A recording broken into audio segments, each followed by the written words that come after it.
about the severity of the wounds that these people have, and it has been touch and go on a lot of these patients, some of them still in critical condition.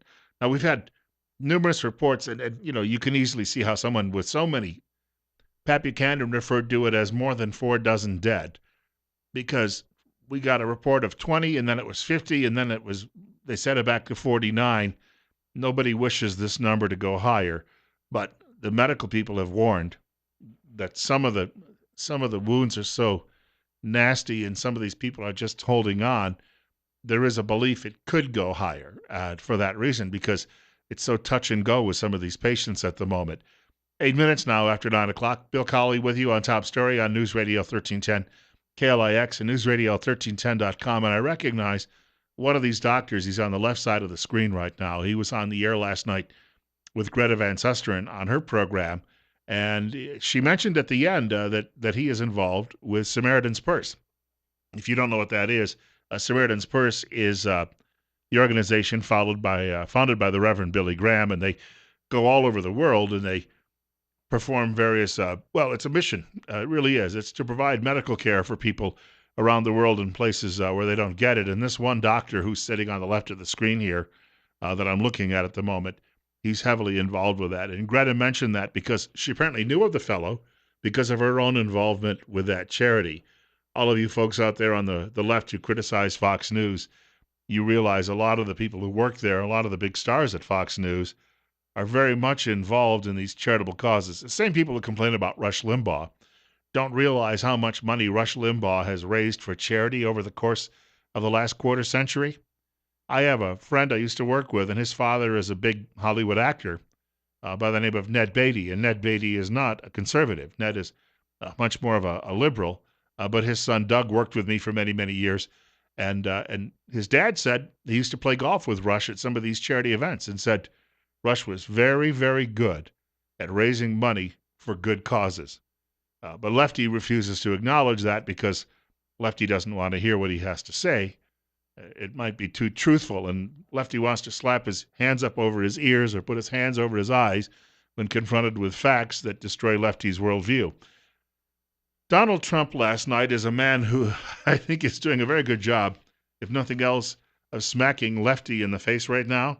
But before I get to some of Trump's comments, which he made during the course of a visit with Bill O'Reilly, Trump gave a speech yesterday in New Hampshire at St. Anselm's College, which might have been the best speech he's given since he's decided to run for president. Likely was on a prompter, too, as well, but that's something that he'll get used to using. Meanwhile, Hillary Clinton, speaking of people who are actually maybe running counter to this whole notion that we have a serious issue in this country.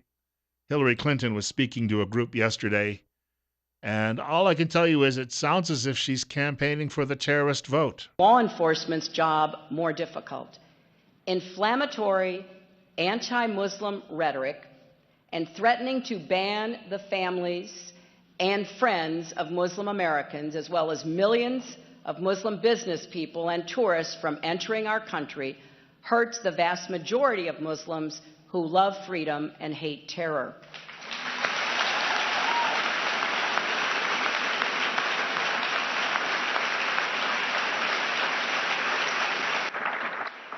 So does saying that we have to start special surveillance on our fellow Americans because of their religion.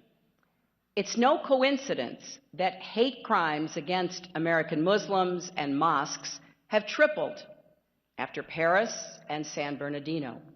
There was a fellow in the 1930s in the United States named Fritz Kuhn, and he led something called the German-American Bund. And he was essentially the Nazi leader in the United States. He went to visit Adolf Hitler in Germany. Hitler didn't think much of him and left him just sort of hanging in the wind during a couple of receptions. But when the war broke out, the members of the German-American Bund were suspect, and they remained suspect throughout the entire war. Now, many of them immediately washed their hands of the organization. Many of them put on a uniform and went and fought for this country. Good for them. It was a wonderful thing to do.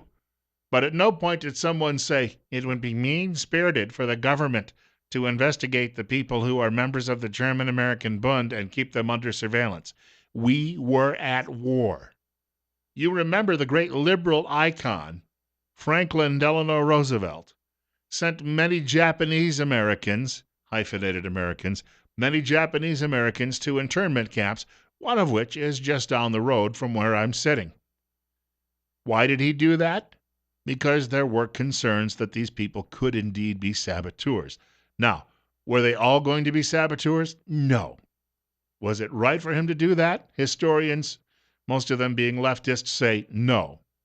But every once in a while, you'll hear people who'll say, we didn't know. And it was better to err on the side of caution than to have someone blowing up dams or electrical stations and the like. And yes, the Germans had plans. I just saw this on TV last week. About 10 stories below Grand Central Station were the big electrical generators for most of the United States at the time, at least the East Coast, which was where most people were living. And the Germans had plans. They had hopes of getting down there with some of their agents and blowing those things up. Now, folks, we had to keep an eye on these people because we had to win the dang war in order to save Western civilization. And yet you've got Hillary Cankles here going up on stage saying it would be mean-spirited to take a close look at people who are Muslims in this country while we're at war with, by the way, we still have troops overseas, don't we, in those Muslim countries? Ergo, we are at war with these people. Oh, no, we're not. Yes, we are. 62 right now at 9:14. We have a caller with us. You're on the air on KLIX. Morning, Bill. Hey, I heard during Mrs. Cankle's talk there that she said that hate crimes have gone up against the Muslims since the Paris attacks. Well, I wonder if 50 of them were shot dead in any kind of a event setting. Is that the kind of hate crime she's talking about, where 50 people are shot dead and 50 more wounded? Yeah, nothing like that has happened, has it? Isn't that odd? Or are they talking about the guy who put bacon on the mosque? They consider that a hate crime, so they classify the two of them in the same category? Yeah, so seems a little off to me. Take care, Bill. Thank you. Wonderful point. Well, to all my Muslim friends, let's take a lunch sometime. We'll start with a ham sandwich, and then we can have a little discussion, and I can introduce you to my Savior, Jesus Christ. You're up next. You're on the air with Bill Colley on News Radio 1310, KLIX, and NewsRadio1310.com. Bill, good morning. The Clintons for years have hurt people. People were hurt because of the land deal that the Clintons were involved with. Monica's father and the Lewinsky name was hurt forever because of what Bill did to Monica. Monica's mother, after hearing the Linda Tripp tape, was walking with her attorney and she would collapse and the lawyer would catch her just before she hit the concrete. Lastly, the brain-dead Clintons put a wall between the FBI and the Secret Service agencies that made it easier for the horrible 9/11 to occur. What makes Hillary so qualified to be president? She was somebody's wife. I thank you for the call, and that's it, really.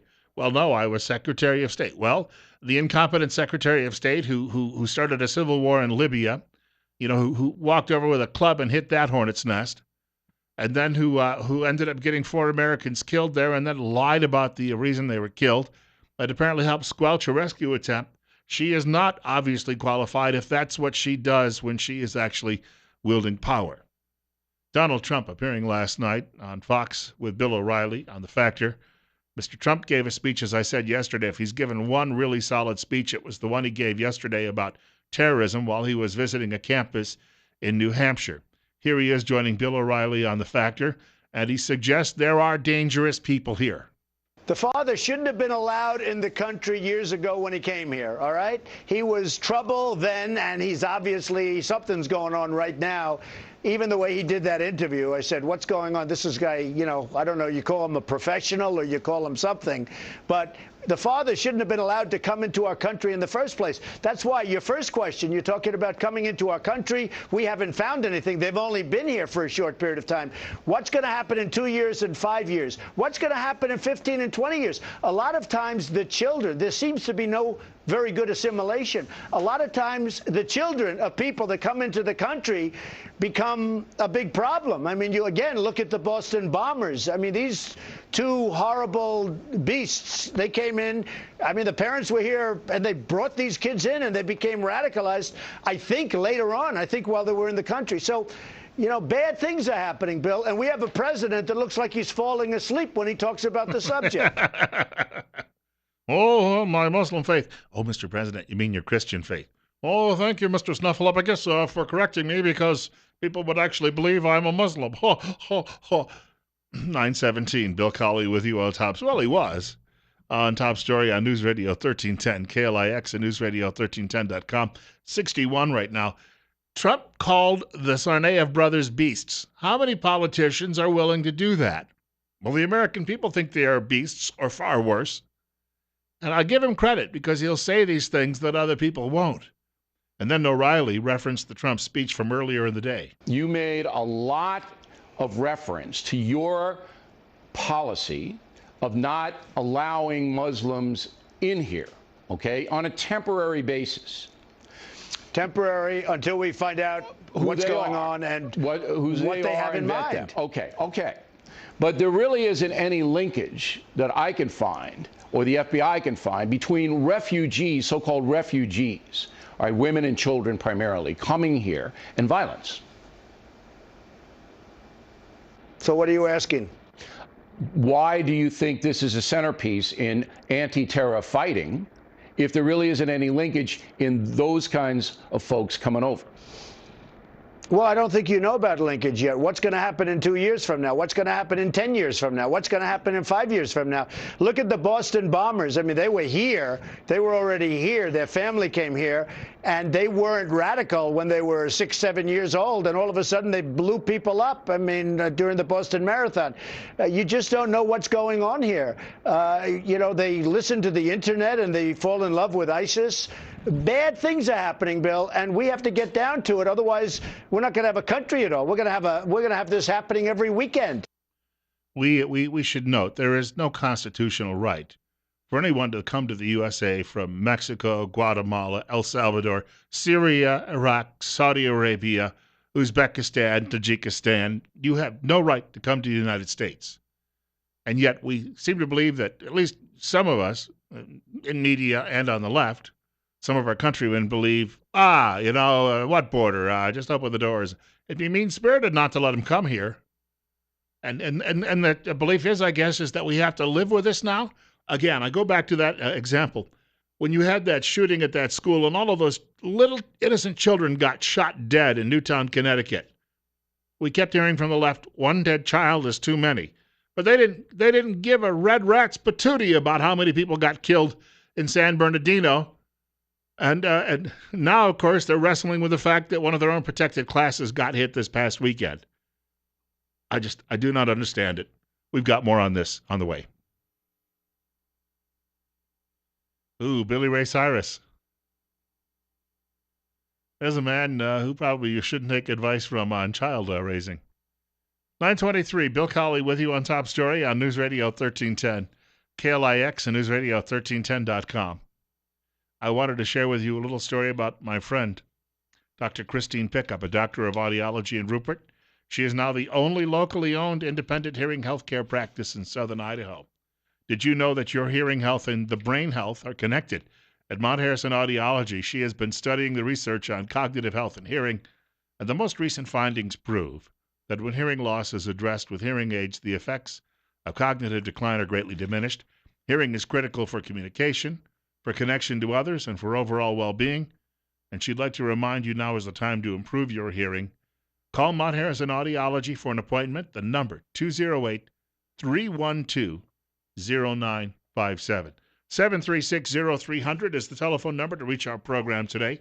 That's 736-0300. And you're up next on News Radio 1310 KLIX and News Radio 1310.com. Bill, how did this go from a Muslim terrorist attack to an attack on the American citizen gun owner? I'm just flabbergasted about this. It's like they have the whole thing ready to go and to attack our gun rights, and it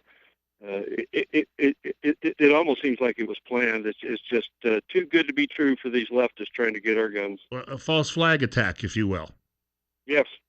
Yeah, I thank you. That's a good point to be made because it didn't take long. As Steve Millington said earlier, you had bodies that were still warm, corpses that were still warm, when you had people suddenly demanding that we disarm the American public.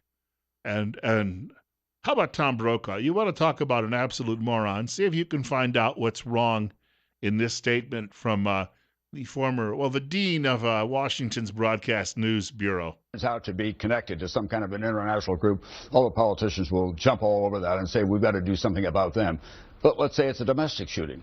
We've got to do something about that. You know, I'm a gun owner. I've been saying this for months now. It's time for people to come together and say enough. If he had an assault weapon, if it was an AR-14, Sam McChrystal has said not to be in civilian hands. It's designed to do one thing, to kill people. Did you hear what he just said there? What's an AR-14? Oh, I don't know what I'm talking about, but I think this is what we ought to be doing. 926, Bill Colley with you on Top Story on News Radio 1310, KLIX and News Radio 1310.com. Yeah, they have it ready. You know, that old line that came out of, who was it, the guy who runs Chicago now? The mayor of Chicago, used to work for Barack Hussein Obama. Yeah, that's the guy. He said one time, you know, no one wants to let a good crisis go to waste. Of course, in his city, we're all upset that 49 people were killed in Orlando, and we should be. But on Memorial Day weekend, there were about 70 shootings in Chicago. Do you hear the lefties saying, well, we need to go into Chicago and go door to door and take everybody's firearms? Yeah, good luck. Oh, as Tom Brokaw, going to start doing it, and I'll go into Cabrini Green and tell them that I'm here to take their firearms, and because I used to be on television, they'll gladly give them to me. Sure they will. Through the door. Bang! A lefty does not grasp the fact that there are 400 million, likely 400 million, firearms in private hands. Now, these would be legally owned firearms. Lefty realizes, though, too, as well, that there are people out there who are going to get the guns no matter what. And I brought this up yesterday.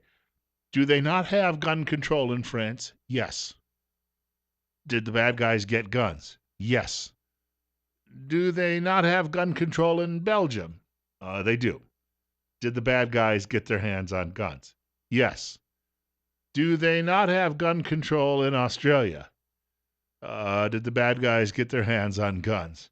Yes. And when Brokaw, I mean, you want to talk about flatulence coming out the wrong side of the body. When he sits there and says, oh, if it was approved of a foreign government or entity is behind it, there'll be a response. No, there won't. ISIS has already said they take credit for it and that he was a member. And he called 911 and said, I salute ISIS and pledge my allegiance, because that's what they asked him to do on the internet. Well, have we called on more bombing strikes on ISIS? No. Have we sent troops in there to clean up ISIS? No. Have we gone in and just leveled the ISIS training camps and cities? No. Why not? Curtis LeMay, if he happened to be in charge of the Air Force today, Curtis LeMay, as you know, simply said, we can bring the Japanese to their knees. I'll just go in because they have all of these cities made from wood and papyrus, and I'll just drop incendiary bombs on their cities and we'll smoke their cities. And we'll take away their war-making capacity. Sure, a lot of civilians will die, but my job is to save American lives. He did the same thing in Germany as well when he was commanding forces there in Europe. And yet, Americans at the time said, get the job done and get it out of the way so my own sons can come home. And today we say, well, the hospital got bombed. It got bombed because there were terrorists hiding inside it. And they know if they hide inside it, that panty waist in the White House won't allow anyone to attack it. And then when it gets attacked by accident, it's like, well, we better prosecute the guys who are fighting the war for us. 9:30. Bill Colley with you on Top Story. 61 right now. Give me a week. I'll take care of all of this. Fellow by the name of Paul Bedard, grade writer for the Washington Examiner. He has this today. Confidence in newspapers has hit an all-time low in the latest Gallup survey, and TV news is also at a new low. The latest proof that Americans are losing faith in media. Gallup found that just 20% have confidence in newspapers. 10-point drop in 10 years. TV news saw an identical 10-point drop from 31% to 21%. Albeit, 73% have confidence in the U.S. military. unchanged over the last 10 years. Yet we don't let them do the job. 9:34, Bill Colley on Top Story on News Radio 1310, KLIX and newsradio1310.com. Just a reminder, tomorrow morning between 8:30 and 9 o'clock, we are going to be joined by, the nurse practitioner. It's her first time solo. Her name's Crystal. She's going to be joining us on the radio from Tripp Family Medicine right here in Twin Falls, Idaho. If I can put up a little note again for Tripp Family Medicine, Dr. Tripp and his family, his children, are going with him on a mission trip to Nicaragua in a few weeks. And right now, his office is looking for toiletries that they can take along for the people back in the jungles of Nicaragua who really, they don't even have a pot to, the proverbial. They've got very, very little. This is an opportunity, though, for the doctor and his family to share some kindness with these people. And they're asking you if you'd like to donate toiletries to drop them off at Tripp Family Medicine, which is located on Fillmore Street right here in the city of Twin Falls, directly across from the main post office. And you can hear someone from Tripp Family Medicine on the show with us every Wednesday between 8:30 and 9 o'clock, talking medical issues that are important to you and your family. And remember, life's too short not to feel good. The Washington Post, Pravda on the Potomac, they're apoplectic at that newspaper because Donald Trump has essentially kicked them off the campaign bus. Washington Examiner has this: Trump revokes Washington Post's access to his campaign. Oh, how dare he? It's an assault against the First Amendment. And how we can't tell people Trump's bad and to vote for Hillary if he won't let us follow. Well, I guess we can. Yeah. He's mean. The Post executive editor, Marty Barron, described the move by Trump as nothing less than a repudiation of the role of a free and independent press. Look, you know how many people out there are reporting news any longer and following campaigns? There must be, think about this in the internet age, how many websites?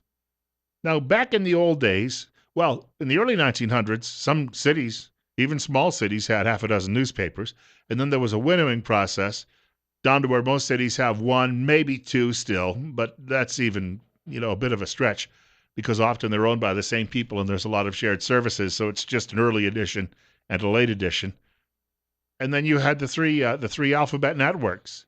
So if Richard Nixon called a news conference, the White House press room was opened up to UPI, AP, the three alphabet networks, the Washington Post, the New York Times, and maybe a couple of other, Wall Street Journal. That was really it. Maybe an occasional newspaper columnist. Today, if the White House wanted to be fair, it would have to build an amphitheater where thousands of people could come and sit from all of the different websites who are also now reporting the news. So this petulance by the Washington Post, we have to be there and it's assault on the First Amendment if they don't let us. Well, there is a lot of good reporting going on the web right now, but there's simply, you cannot squeeze all of these people into one room, onto one airplane, or onto one bus. You got it? So some decisions are made. The Post is mad because Trump was quite clear in saying he gets unfavorable press, but that's really his decision, isn't it now? This notion that they somehow are better, though, than all of these other organizations that are excluded. Well, we've been around a long time. Our masthead has been here for 100 years. Yeah, and how many people are reading your rag anymore? I used to actually be a subscriber to the Post online, and I used to buy the hard copy of it on Sunday mornings. Well, I'd buy the Washington Times and the Washington Post to get both sides of the story, if you will, and then I would buy usually a third paper just to throw in on Sundays, and I'd go through them as show preparation for Monday in the beginning of the week. But I'm telling you right now, the number of people who are actually reading that paper, Trump is looking around and he's got to be saying, there are so many websites out there now that are growing. The newspapers are shrinking. Why do you deserve, the question for the Washington Post, why do you deserve access to me and you think I should deny these other people? That's a fair question to be asked in this day and age. Who is a news organization? What is a news organization? And, who and what is going to get access to the candidates? So the whining and the crying and the bawling you get from the usual mainstream media suspects continues, but other people are eating their lunch now, and they're going to go the way of the dinosaur. Trump is just a little ahead of the curve, that's all. Coming up on a short break, 20 minutes away from 10 o'clock. And again, when you read these newspapers, you open up the op-ed pages of the Washington Post today, guns are bad. Guns kill people. Take guns away. Muslims are good.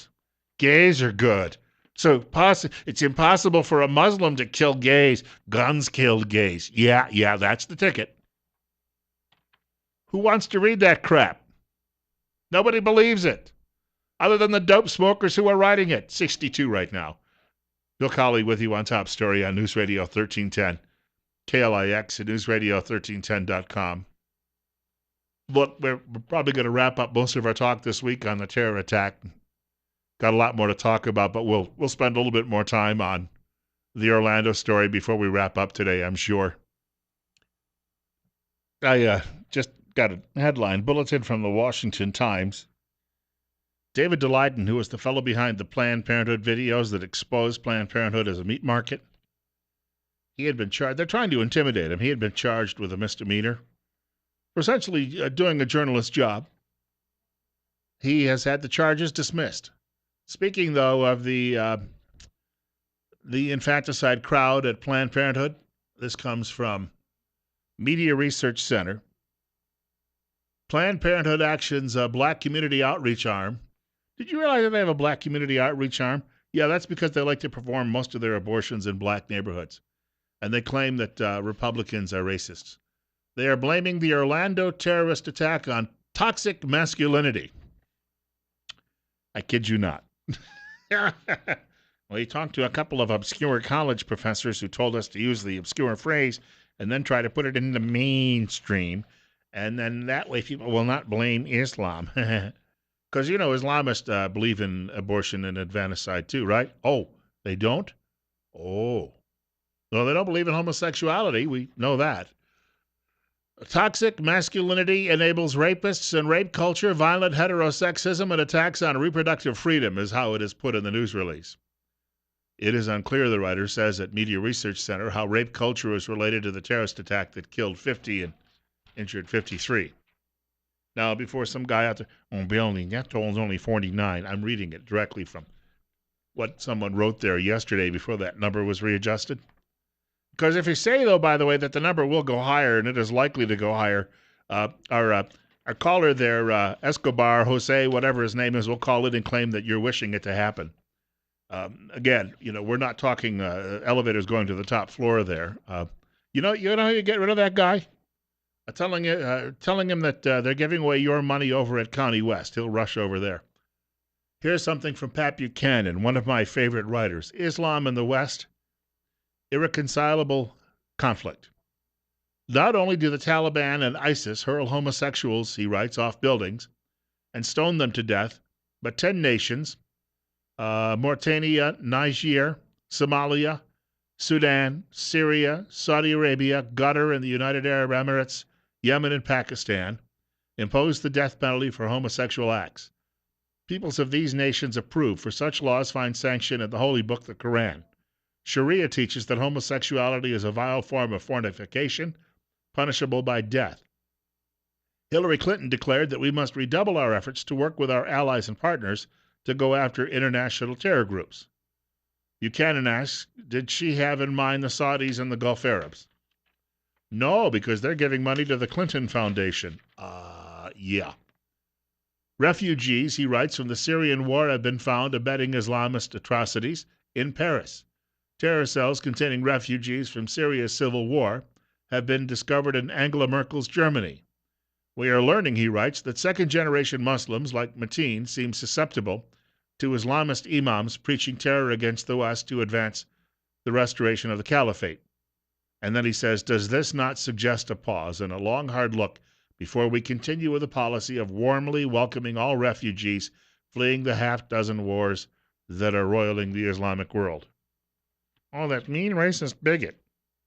No, it's acceptable losses to have 50 people killed, because otherwise it makes me feel good that I allow all these people to come here, and then I can go to cocktail parties and tell everybody I'm a good liberal, too.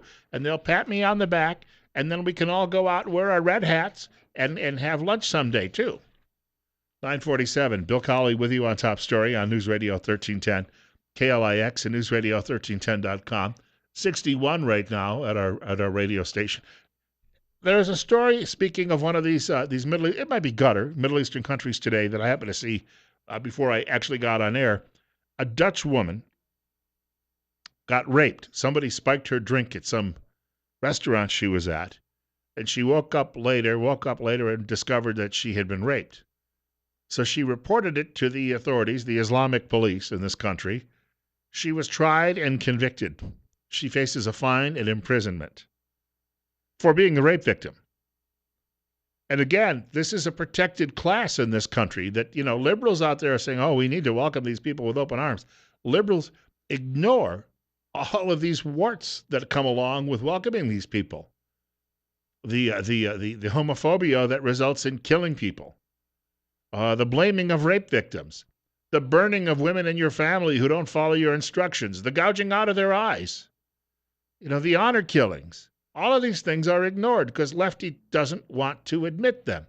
Lefty would prefer, speaking of eyes, to close his or her eyes and claim it simply cannot be happening, even though the evidence is overwhelming. I'll tell you what.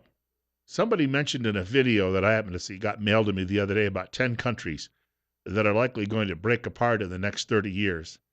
Some of them didn't make any sense. Some of them do. United Kingdom makes sense because you'll have Wales, Scotland, and Northern Ireland going separate directions after England leaves the European Union. China could likely break up simply because it's big and unwieldy, and we think, well, that couldn't happen because they'll send in the military. Well, the military may, in some parts of the country, go against the military in other parts of the country. But one of the 10 countries on the list happened to be the good old USA. And the writer said that at no time since the Civil War have we seen such a distinction between two different sides in this country. You've got Red America, which is the America that still believes in God and wholesomeness and traditional values. And then you've got Blue America, which, well, it's one big bacchanalia going on. And they have no core principles or values. They shift from day to day. And if that happens in this country, and this notion, we're going to come take your guns away, so guns kill people and they're bad. Once more, if the liberals think they're going to go door to door and tell people to surrender them, how are they going to make you do it? And I'm telling you right now, liberals are cruising for a bruising if they try to push too many Americans much more beyond where they've been pushed already. And that's eliminationist rhetoric. I'm predicting what's going to happen. I'm not endorsing it. I'm not recommending it. I am telling you, you continue to mess with middle and working Americans, they are going to push back.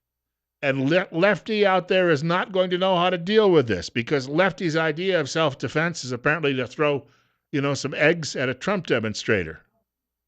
Or a Trump supporter, maybe is a better way to put that. And you know what?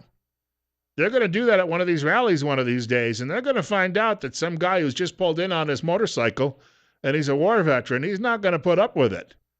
And then he's going to take a few of these people out. You know what will happen, though? Media, which will say, oh, Martine was not doing it because of his Islamic ideology, they'll say, oh, did you see what that conservative Republican did to all of those innocent liberals out there who were beating on a couple of fellow Trump supporters? 9:52. Bill Colley with you on Top Story on News Radio 1310, KLIX and newsradio1310.com. I made a reference in the last hour to this. Daily Caller today. Less than a week before Omar Mateen walked into an Orlando gay club and killed or wounded more than 100 people, the Homeland Security Advisory Council submitted its Countering Violent Extremism report to the Department of Homeland Security. That to Secretary Jay Johnson. The report instructs the DHS not to use any language that might be, quote, disrespectful, unquote, to Muslims, including, but not limited to the words jihad, sharia, and takfir. In addition to combating violent extremism by reaching out to, quote, gender-diverse, unquote, Americans and teaching youth, quote, appropriate online etiquette, unquote, the report recommends that DHS, quote, avoid stigmatizing specific communities, unquote. The report urges Department of Homeland Security to, quote, reject religiously charged terminology and problematic positioning by using plain-meaning American English, unquote. Again, we're at war, for crying out loud. How many dumbass liberals out there do you have to explain this to? And are they capable of understanding it? 736-0300. That's the telephone number, 736-0300. Bill Colley with you on Top Story on News Radio 1310, KLIX, and newsradio1310.com. Victor Davis Hanson, the historian from Stanford University, writing at City Journal, says, he's writing about the terrorist attack. He says he despised the essence of Western liberality and popular culture, led like a moth to a flame, was both repelled by it and attracted to it. Once again, as in the case of the Tsarnaevs and San Bernardino murderers, the shooter and his associations were on federal authorities' radar, and again to no avail. Apparently, dozens of Americans must be massacred every so often so that the rest of us can avoid the politically incorrect charge of being Islamophobic. You know what? There's nothing wrong with being a healthy dose of fear or having a healthy dose of fear.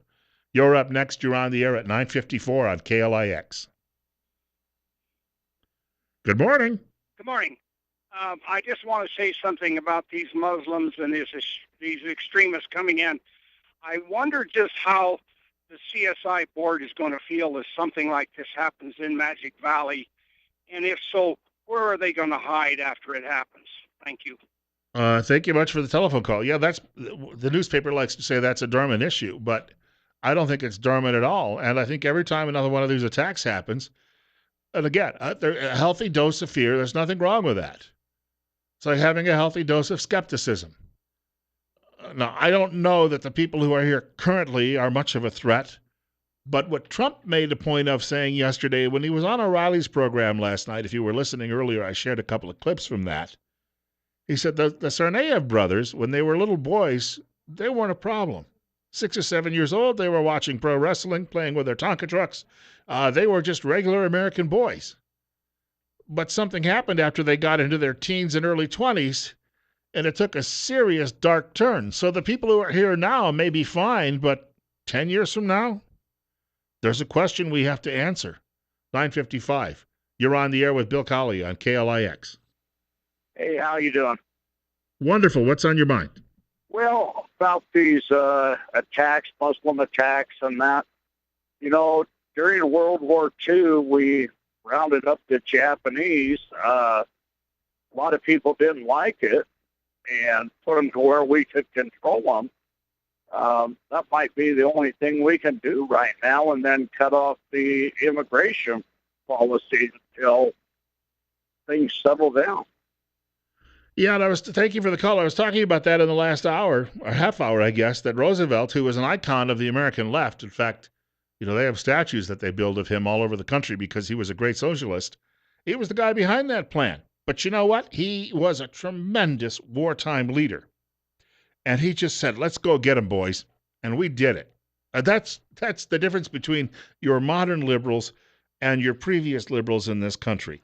And let the historians debate it. Oh, it was mean-spirited, and it was awful, and it was terrible. And we won the war, dang it. That was the thing we needed to do. We won the war.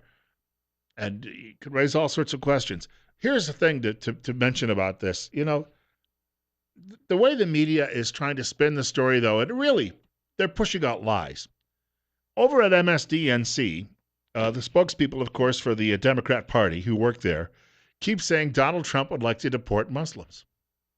He has said no such thing. Now, I think that some of these people, if we can make a connection, that they've been online talking to some of these no-good SOBs overseas, then we do have to put them on a plane and send them out of here. And if they don't like it, they can step out over the middle of the Atlantic anytime and get off the flight. That's up to them, but we'll tell them that's your choice. But he hasn't said he's going to deport anyone. What he has been saying is, we have some parts of the world where there are people already operating who might be terrorists. Do we really want to open the doors and start bringing in people who could be potentially who mean us harm? So again, there is no constitutional right for people to come to this country from Syria, from Afghanistan, from Iraq, from Iran, from Mexico, from El Salvador, from Argentina. There is no constitutional right for that. The government, its primary position, the federal government's primary job is to protect the citizens of the United States. It's not getting the job done. That's clear.